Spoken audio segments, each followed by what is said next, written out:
Ahoj, ahoj, zdravím všechny milovníky zvířat, příznivce našeho zooparku v České Skalici. Dovolte mě, abych vám dneska představil další zvířátka, který tady chováme. A dneska jimi budou surikatky, surikaty rodinka. Surikaty máme 3, jmenují se Josífek, Josífek a Josífek.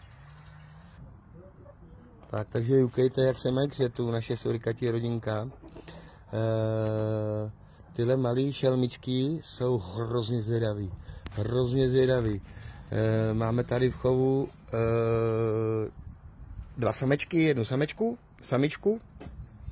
Jeden páreček k nám přijel z Belgie, druhý páreček je tady z České republiky, z zoologické zahrady velký. Nicméně prostě ty samičky jsou tak dominantní, že jedna druhou nesnesla, takže tady zůstaly 3. Minulý rok se nám povedl odchov, udělali jsme 3 mláďátka.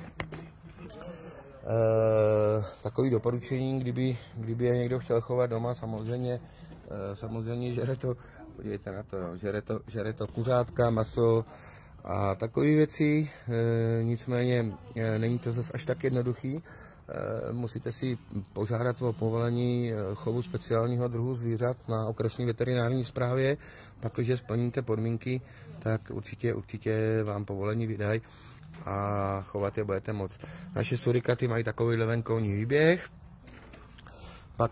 pak mají zhruba 10 metrů tunel, který vede tady pod ptákama, tak, až tamhle do toho okna. Tak a teď už jsme v zimní ubikaci surikát. Teda topíme na nějakých 22-24 stupňů a surikatky tady krásně zimujou.